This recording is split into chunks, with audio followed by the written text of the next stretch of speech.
Ça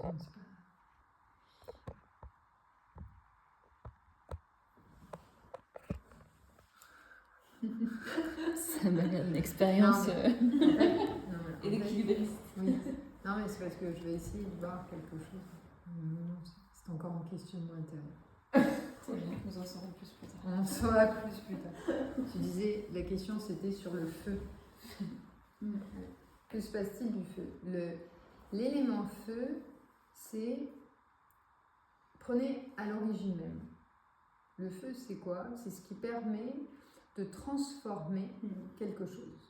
Quand vous avez un objet, quel qu'il soit, vous utilisez le feu, vous brûlez cet objet est définitivement transformé. Exemple simple, on prend du bois, on fait du feu, on va avoir de la chaleur, par contre on n'aura plus de bois.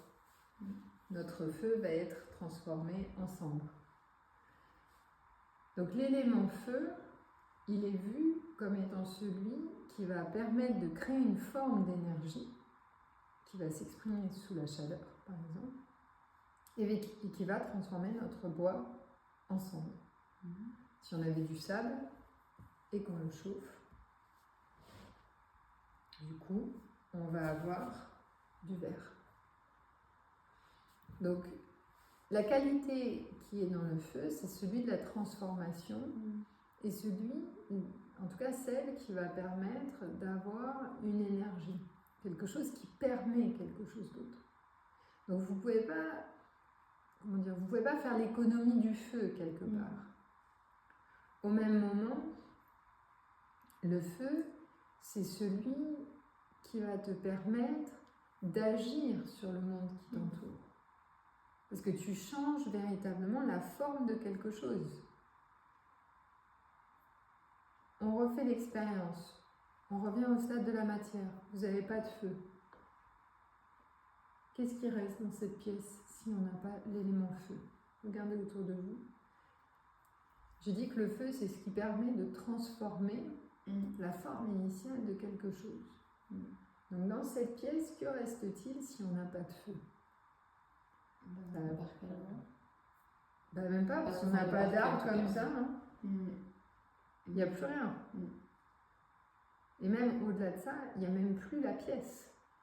Il n'y a même plus nous qui restons là, puisque quand on va arriver vers l'hiver, on va peut-être pas rester dans un endroit où il fait froid. On va être obligé de migrer vers un endroit où il fait plus chaud.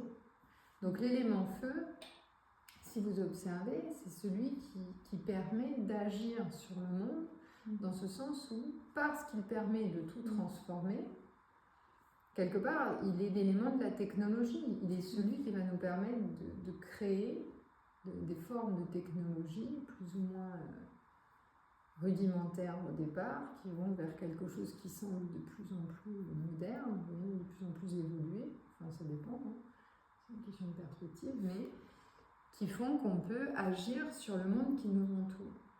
Donc le feu, tu ne peux pas en faire l'économie, puisque c'est celui qui va te permettre de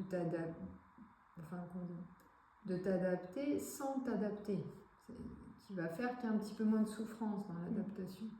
Parce que quand il faut se déplacer au gré des saisons, au gré de la température, au gré de la nourriture, au sens qu'on peut récupérer, finalement il y a aussi une fatigue dans ce corps physique.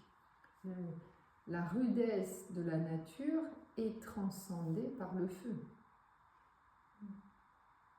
C'est beaucoup moins facile d'être un chat ou d'être un oiseau. Vous voyez, parfois on voit des espèces de pancartes « j'aimerais bien être un chat ».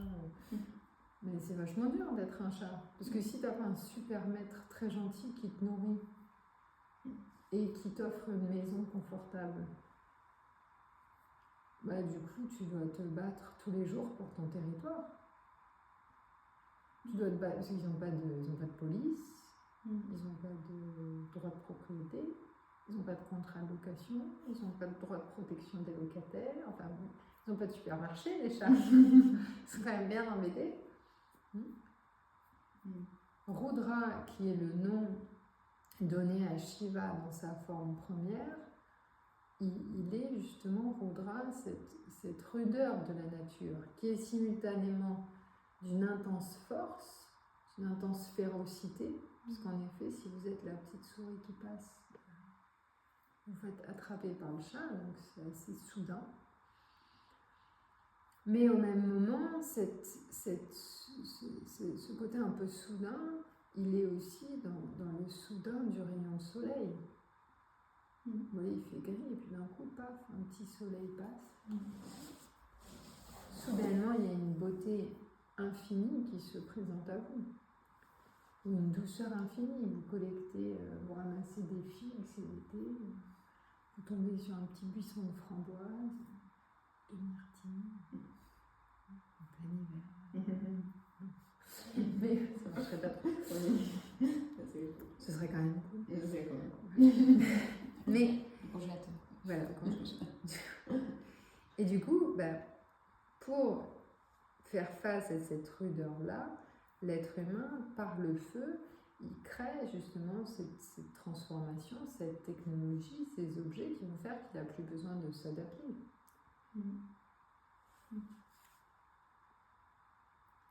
Dans son extrême, ce feu va prendre toute la place.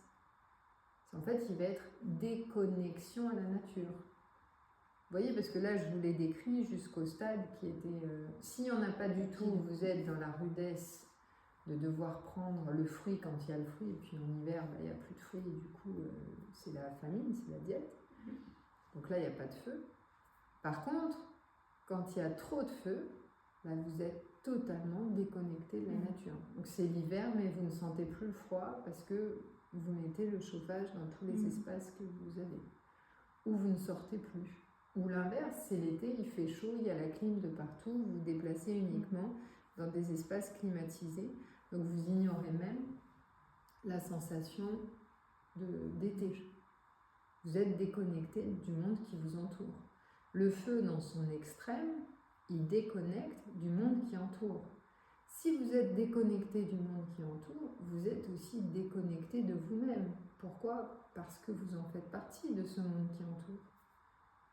L'être humain, dans son imaginaire illusoire, il pense qu'il est différent de la nature, mais il n'est pas différent de la nature. Comme tous les animaux de la planète, vous avez besoin de manger, de boire, de dormir, d'avoir un territoire et de vous sentir en sécurité. Certes, contrairement au chat, vous avez d'autres moyens technologiques qui font que vous vous dites non, je suis vachement différent d'un chat. Pas vraiment, parce que le chat, quand il ne mange pas, il est tendu. L'être humain, quand il ne mange pas, il est plutôt tendu. L'être humain, quand il n'a pas son territoire, il est plutôt tendu aussi. Quand quelqu'un traverse son territoire, pas très relax non plus. Hein? Donc en fait, on fait partie de cette nature. Quand le feu est trop fort, tu finis par oublier la connexion à la nature.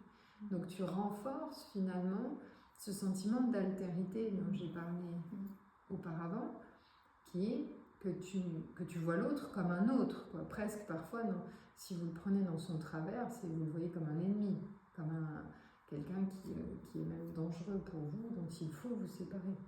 Parce qu'il peut prendre vos objets, parce qu'il peut avoir plus que vous.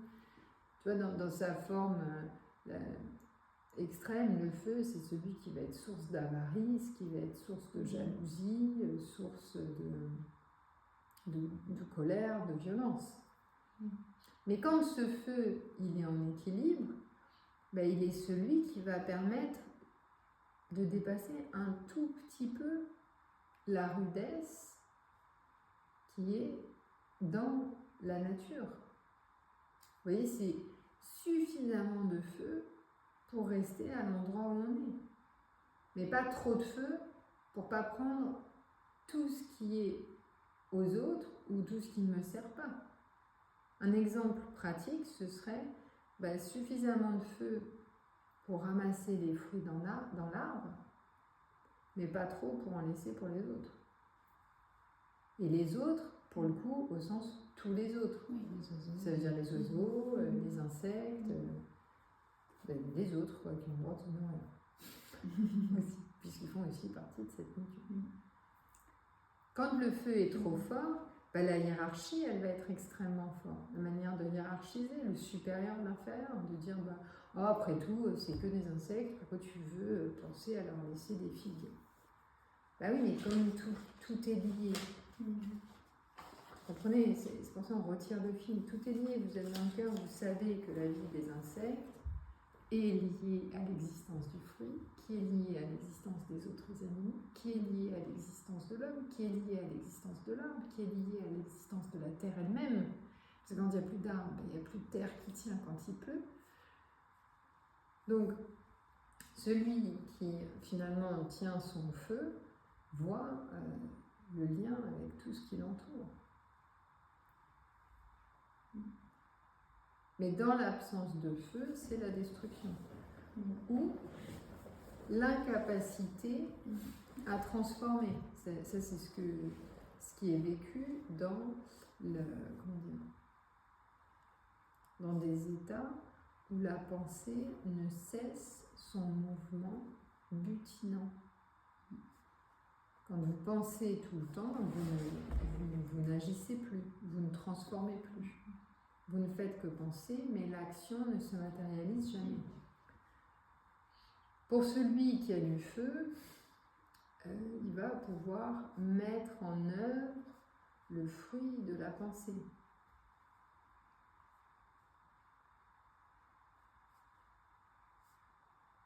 Il va pouvoir exprimer sa pensée, concrétiser sa pensée.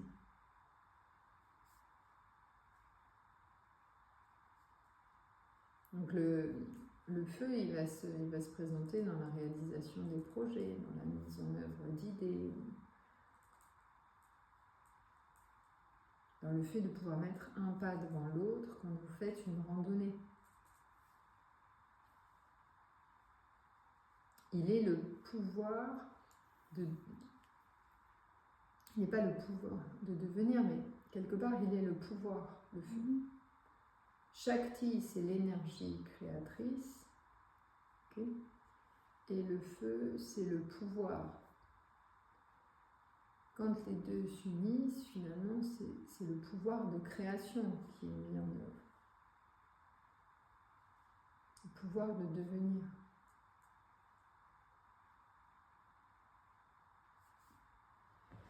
Shakti, c'est l'énergie créatrice. Tant qu'elle est endormie, parce qu'il n'y a pas de chaleur, parce qu'il n'y a pas de feu, ben finalement, tout est possible, hein, mais à l'état de potentialité.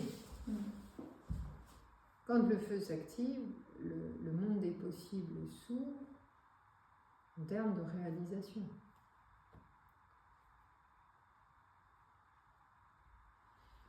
Est-ce que tu fais un lien entre ce feu là dont tu parles et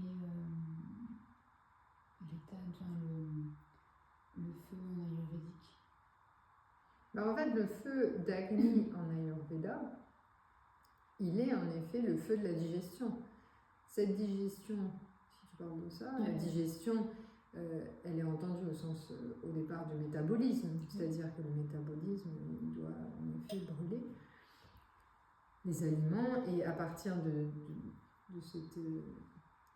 fait que tout soit brûlé, finalement, il y a une forme d'énergie qui apparaît. Si le feu digestif est trop faible, finalement, tu ne peux pas transformer ce qui a été mangé. Donc on le verra, par exemple, avec l'accumulation de pollution ou l'accumulation de l'obésité. Ça, on a un cours là-dessus Oui, il y a un cours sur un Ayurveda pour ceux qui font justement yoga thérapie. Petit signe pour ceux qui feraient la vidéo. Mais si tu le mets sur la notion de la pensée, c'est surtout que quand le feu digestif est saturé, finalement toute l'énergie est dirigée vers le feu digestif. Donc tu ne peux pas toucher au plan subtil. Mais chaque concept touche à différents niveaux. Je vous disais, je l'ai déjà dit plusieurs fois de toute façon dans ces moments. Sur un premier niveau, le feu, c'est le feu de la digestion. Je mange une pomme, je transforme l'énergie de ces pommes. Au moment où je la transforme, soyons clairs, il n'y a même pas la notion c'est une pomme pour l'estomac. Puisque lui, juste il transforme à un autre niveau que le concept de pomme. Pour autant, ce qui est intéressant, c'est que dans le système digestif, si j'ai un lien particulier avec la pomme, imaginons, j'ai ramassé une pomme avec ma mère enfant et j'ai un très bon souvenir de ce moment-là, la manière dont je vais digérer cette pomme sera différente de si je suis Blanche-Neige et que c'est la pomme que m'a donnée la méchante belle-mère. J'aurai pas du tout la même digestion quand je vais revoir la pomme. Donc ça, c'est intéressant, c'est-à-dire que le corps physique a une digestion, lui, première de l'objet physique, mais l'empreinte mentale et émotionnelle va jouer sur la digestion. Donc ce qui aurait pu être digéré pour ses propriétés minéraux et nutriments va être affecté par ton empreinte émotionnelle et mentale. Ça aussi, c'est reconnu en Ayurveda. C'est pour ça qu'en Ayurveda, même les herbes, les plantes, les aliments, quand tu les utiliserais, si tu les utilisais par exemple pour résoudre une question, ça ne peut pas être aussi systématique qu'on l'imagine. Parce qu'en effet, du coup, il y a aussi votre empreinte émotionnelle et mentale qui va jouer sur votre réaction, au sens comment vous réagissez ou pas à tel ou tel aliment. Donc ça, c'est le feu digestif d'Agni. Tant que ce feu-là est occupé, finalement, il est très difficile d'éveiller un plan plus subtil. Puisque je parlais d'Akash dans un autre échange, l'éther, il suppose quand même qu'il y ait un silence du feu digestif. C'est pour ça que tu vas chercher d'abord à amener le métabolisme à une forme d'équilibre pour pouvoir toucher à des états méditatifs. Parce que si le métabolisme occupe tout l'espace, finalement, toute votre énergie est dirigée vers la digestion métabolique. Bon, très simplement, si vous avez beaucoup de gaz et de ballonnement, vous pouvez faire l'expérience, vous mangez, vous, chez vous, quelque chose que vous savez est difficile à digérer pour vous, voilà, et puis ensuite vous essayez de faire des pranayamas et de méditer et vous verrez le résultat. C'est quasiment impossible, parce que vous allez déranger, vous aurez des ballonnements, ou imaginons, vous êtes fait super mal au genou et puis vous essayez de méditer en tailleur. Vous verrez que ça ne durera pas très longtemps. Parce que ce corps physique, bien qu'il n'ait qu'un véhicule du soi, il n'empêche qu'il est un véhicule qui est très présent. Il est très difficile de l'ignorer. Donc ce que tu cherches, c'est d'abord à avoir le silence du feu digestif. Donc c'est pour ça que pour des expériences éthériques, vous voyez, quand on commence à aller vers tout ce qui est pranayama, tout ce qui est éther, en fait, ce que tu recherches, c'est à avoir un système digestif en paix, donc peut-être manger des choses qui sont nourrissantes mais faciles à digérer, réchauffantes mais qui ne prennent pas beaucoup de temps dans la digestion, et à garder du vide aussi dans l'estomac, pour justement que l'air puisse circuler. Parce que dans le feu digestif, il y a quand même cette idée que si vous saturez la digestion, si vous mangez toujours trop, ou toujours au maximum, il manque l'élément air qui, lui, est nécessaire à nourrir le feu digestif. Le feu ne brûle que parce qu'il y a de l'air. De nouveau, vous prenez une bougie, vous mettez un verre dessus, vous verrez qu'il y a un moment où elle va s'éteindre. Ça, c'est quand elle aura consommé tout l'air. Donc si le feu digestif, n'est jamais nourri par l'air, si vous mangez toujours au maximum, il n'y a pas le métabolisme du feu digestif ne s'opère pas, et du coup, à des niveaux plus subtils, ce sera difficile. Donc le feu, c'est en ça que tu veux toujours le réguler, tant physiologiquement, pour que les organes ne soient pas saturés, que la digestion s'opère d'elle-même, qu'il y ait une forme de silence de cette digestion. Et si ça se réalise, finalement, comme la digestion se réalise avec facilité, l'énergie qui va naître de cette digestion, on est d'accord, va pouvoir être utilisé à la contemplation. De la même manière que lorsque le désir sexuel apparaît, vous pourriez utiliser cette énergie qui apparaît du désir sexuel comme support méditatif plutôt que pour consommer la relation sexuelle, par exemple. Parce que quand vous désirez quelqu'un, enfin, à vous de prendre un exemple en tête, mais quand on désire quelqu'un, on est prêt, on a de l'énergie, on est en forme, on veut se... Ok, bah, du coup, cette énergie-là, tu l'utilises comme support à ta méditation. Ce qui veut dire en pratique, vous asseyez, vous méditez, ou vous essayez pas, enfin, peu importe, puisqu'on pourrait marcher et méditer. On pourrait être assis et méditer, c'est encore autre chose. Mais le feu digestif, voilà, il peut être utilisé du coup pour que l'expérience de digestion soit support à la méditation.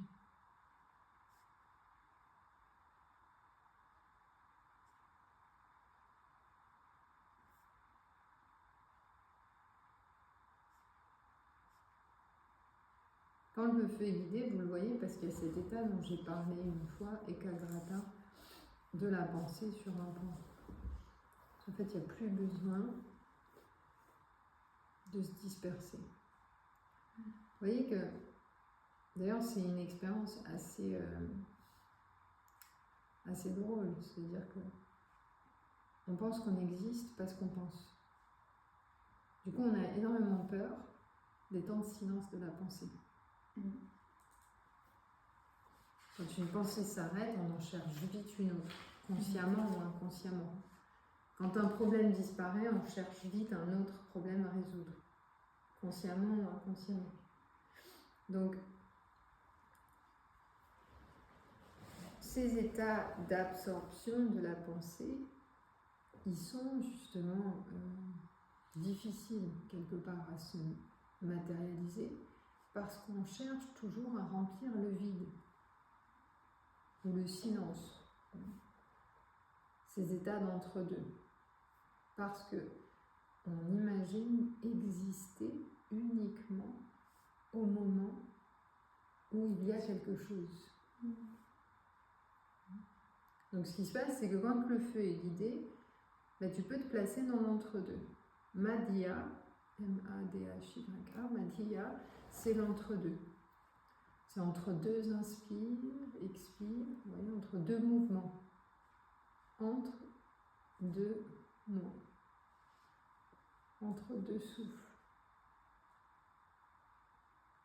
Entre deux temporalités, deux espaces, enfin peu importe, entre deux. Et la pensée peut s'absorber dans ces états-là.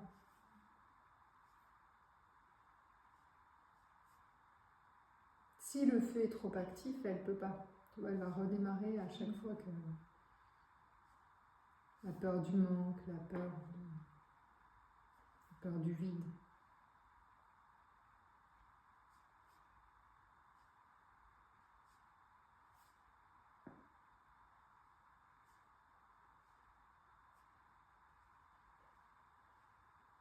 Pour aller saisir.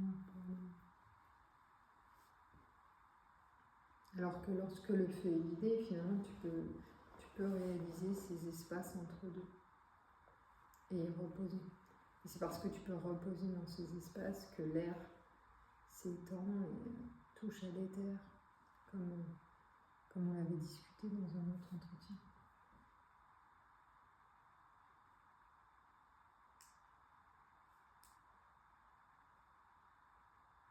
Mais il est des états qui ne peuvent prendre sens pour une compréhension intellectuelle. Vous voyez qu'en fait, ça ne peut se révéler qu'en termes d'expérience. Parce que la pensée, si pour vous, déjà, là, vous dites, oui, mais enfin, pourquoi j'essaie de se mettre dans un espace entre deux, je pourrais tout simplement répondre, ça ne sert à rien. En fait, ça ne sert vraiment à rien, puisqu'on parle d'être-té. Ça n'a pas d'utilité, c'est pas pour atteindre un niveau de ceci ou un niveau de cela. C'est C'est au lieu d'être toujours projeté dans une accumulation,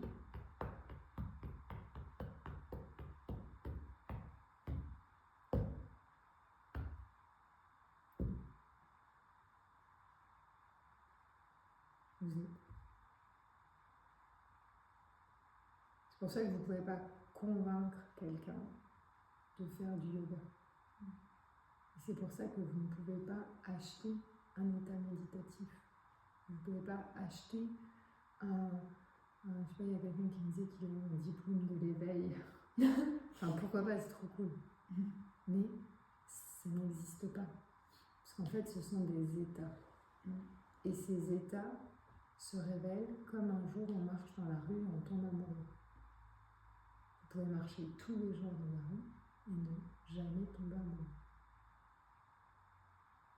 Vous pouvez croiser des gens et ne jamais rien vivre. Et puis d'un coup,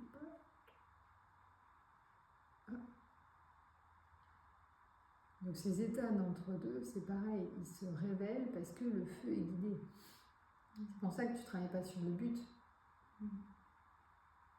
mais tu travailles juste sur la pratique. Et la pratique, à un moment, montre quelque chose. Mais le but, en fait, il arrive juste, coup de bol, quoi. T'es tombé sur une personne, paf, pouf, amoureux. Paf, méditation. Paf, akasha, le feu guidé. Et en effet, ce qui est vu ne peut plus ne pas être vu. Finalement, cet état d'absorption, quand il est là, il peut plus, enfin, tu ne peux plus faire comme s'il n'existait pas. Non, qu'est-ce que tu dis? En moins bien. Oui, ça dépend, hein. Tout part.